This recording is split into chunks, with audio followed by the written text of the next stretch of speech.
हरे कृष्णा। देवियों एवं सज्जनों, आप जानते हैं कि महाभारत किसे कहते हैं? नाम तो आपने सबने सुना होगा। भारतवर्ष का ऐसा एक भी व्यक्ति नहीं होगा जो महाभारत नहीं सुना होगा। महाभारत सबसे परिचित नहीं होगा। लेकिन महाभारत है क्या?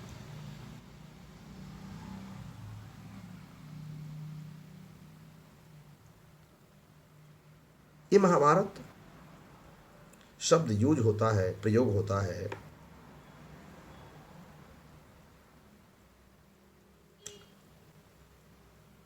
कुरुक्षेत्र में जब धर्म और अधर्म के बीच की लड़ाई होने जा रही थी। कृष्ण सारथी बनकर के, दर्शक बनकर के, दृष्टा बनकर धर्म और अधर्म के बीच होने वाली उस लड़ाई में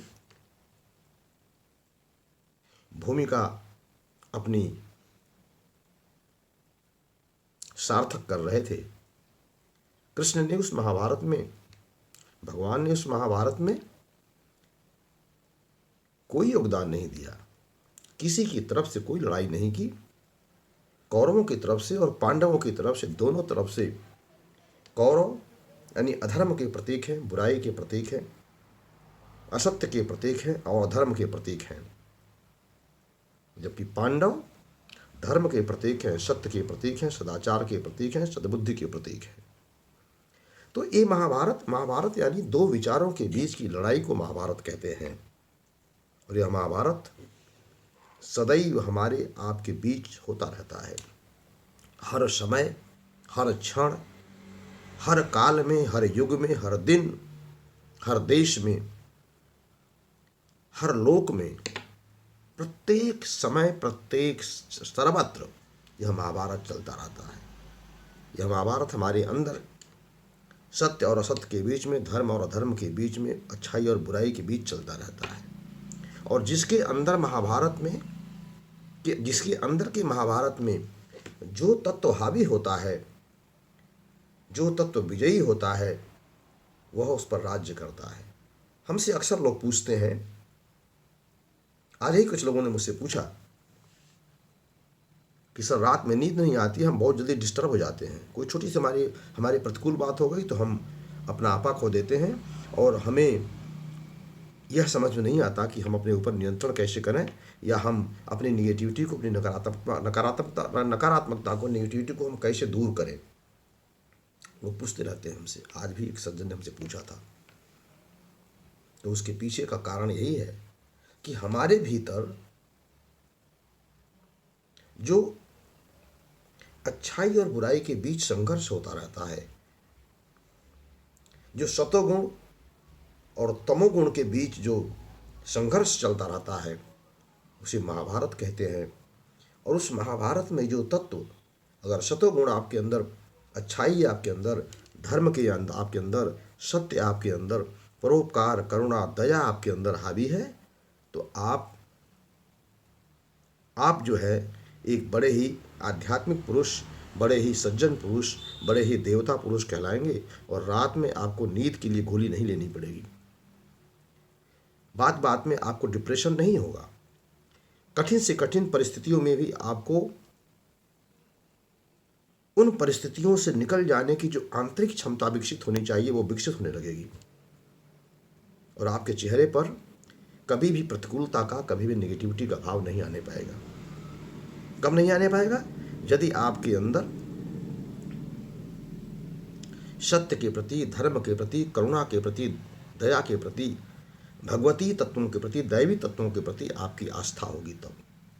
और यदि इसके विपरीत आपकी आस्था है, संसार में और संसार के गुणों में, संसार की संपदा में, संसार की संपत्तियों में, संसार की बुराइयों में आपकी आस्था है, यानी आप कौरव के पक्षधर हैं, आप पांडवों के पक्षधर नहीं हैं। पांडव यानी धर्म, कौरव यानी अधर्म। पांडव यानी सत्य और कौरव यानी असत्य। तो यदि आप असत्य के पक्षधर हैं, अधर्म के पक्षधर हैं, तो आप अपने जीवन में कितना भी भौतिक संसाधन इकट्ठा कर लें, कितने ही बड़े से बड़े पद पर बैठ जाए, कितना ही भौतिक संसाधन आपके घर में उपलब्ध क्यों न हो, यकीन मानिए रात में आपको नींद की गोली ही खानी पड़ेगी। और हमने इसी लखनऊ शहर में बड़े से बड़े पद वाले लोगों को देखा है, आप भी सुने होंगे, नाम लेना यहाँ ठीक नहीं है।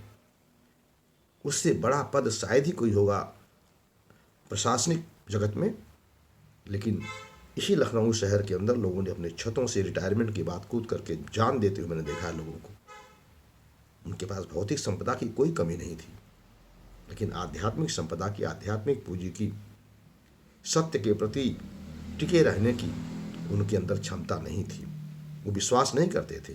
भगवान किसे कहते हैं, अध्यात्म किसे कहते हैं, क्यों भगवान जरूरी है हमारे जीवन में, इस संसार में हम क्यों आए हैं, किस लिए आए हैं, क्या हम वो कर रहे हैं, इस प्रश्न का उत्तर जीवन के अंत समय तक लोग खोजने का प्रयास ही नहीं करते, उत्तर पाना तो दूर रहा। तो ये महाभारत सत्य और असत्य, धर्म और अधर्म के बीच जो लड़ाई है, यही हमारे जीवन में अनिद्रा ले आती है, रोग ले आती है, शोक ले आती है, पतन ले आती है, पराभव ले आती है, और यही हमारे जीवन में निगेटिविटी ले आती है, और यही हमारे जीवन में छोटी छोटी परिस्थितियों में धैर्य खो देने वाला जो हमारे अंदर जो भावना जागृत होती है वो पैदा करती है। तो ये महाभारत हर व्यक्ति के अंदर हमेशा होता रहता है।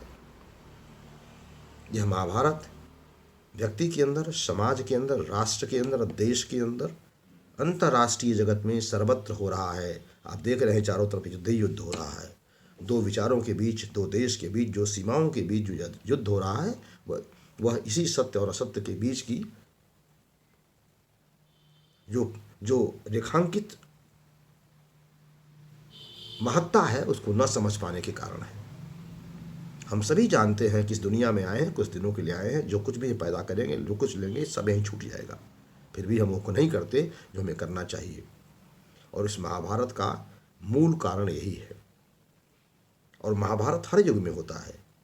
सतयुग में हुआ देवासुर संग्राम के रूप में, आप जानते होंगे। त्रेता में हुआ राम रावण युद्ध के रूप में, आप जानते हैं।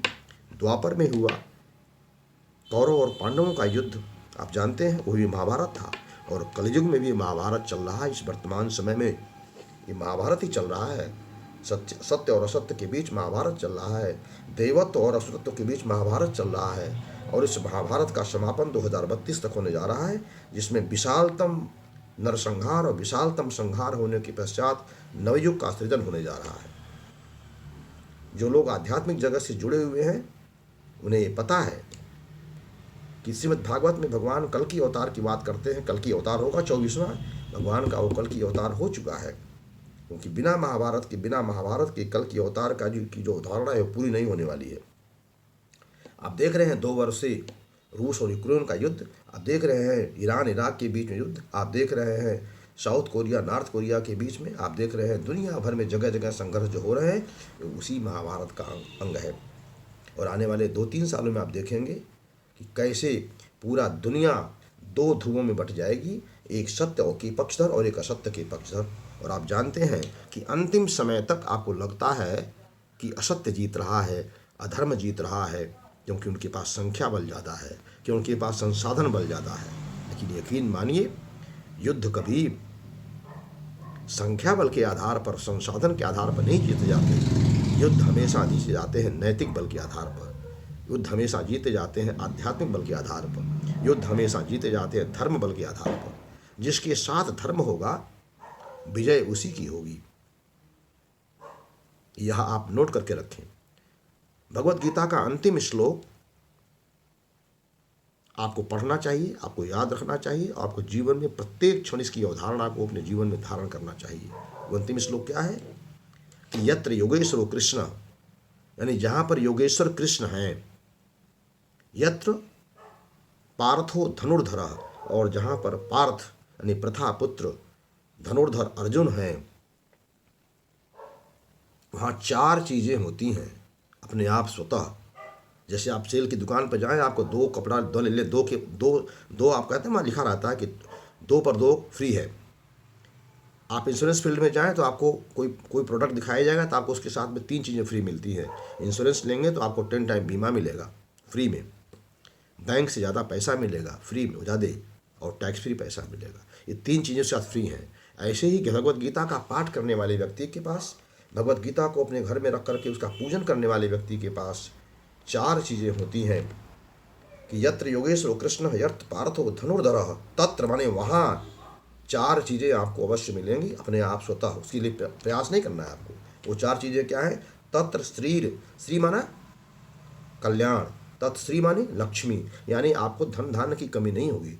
आप धनवान कितने बनेंगे, करोड़पति कितने बनेंगे, अरबपति कितने बनेंगे, ये मैं दावा नहीं करता, लेकिन आप भूखों नहीं मरेंगे, ये दावा करता हूँ। अगर आपके घर में भगवत गीता का पाठ हो रहा है, एक श्लोक भी पढ़ा जा रहा है, अगर भगवत गीता को रखा गया है कि उसका पूजन हो रहा है, तब भी आपको फल मिलने वाला है। पहला श्री माने आपके घर में कल्याण होगा। आपके घर में कभी कोई आपदा ऐसी नहीं आएगी, कोई सर्पदंश नहीं होगा, कोई अकाल मृत्यु नहीं होगी, कोई छत से कूद के नहीं मरेगा, कोई डिप्रेशन में नहीं जाएगा।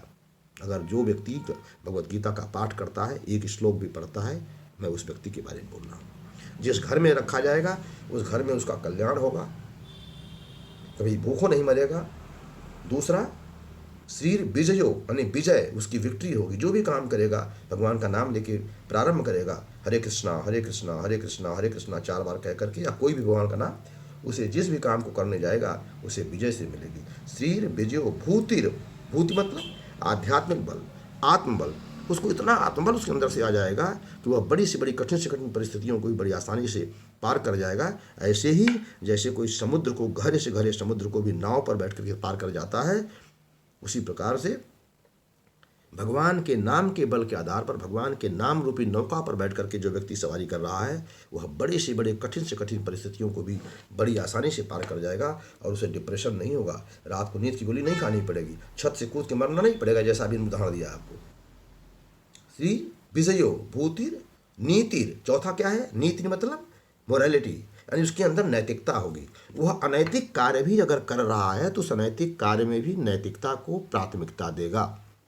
ऐसा व्यक्ति, पहली बात तो अनैतिक कार्य करेगा नहीं, दूसरा बात अनैतिक कार्य अगर मान लीजिए करना पड़ा तो वहाँ भी वो नैतिकता को प्राथमिकता देते हुए नैतिक कार्य करेगा। ऐसा है भगवत गीता के पाठ का फल, श्रीमद् भगवत गीता के अपने घर में रखने का फल। क्यों इतना फल क्यों है? क्योंकि गीता भगवान का शब्दावतार है। स्वयं कृष्ण ही गीता के रूप में आपके घर में प्रस्तुत है, उपस्थित हैं। और जिसके घर में कृष्ण स्वयं उपस्थित होंगे, जिसके भीतर यहाँ हृदय में कृष्ण उपस्थित होंगे, उस व्यक्ति में निगेटिविटी कैसे आ सकती है? उसके घर में कोई भूखों कैसे मर सकता है? उसके घर में आग कैसे लग सकती है? सर्पदंश कैसे हो सकता है? और अकाल मृत्यु कैसे हो सकती है? ऐसा कुछ नहीं होने वाला है। इसलिए महाभारत का मतलब हुआ कि 2 विचारों के बीच युद्ध, सत्य और असत्य के बीच में, धर्म और अधर्म के बीच में। और यह हर युग में, हर समय, हर व्यक्ति के अंदर, हर समाज के अंदर, हर देश के अंदर, हर राष्ट्र के अंदर यह होना ही होना है। यदि आप इस महाभारत के कारण को नहीं ढूंढ पाएंगे तो। और महाभारत का कारण क्या है?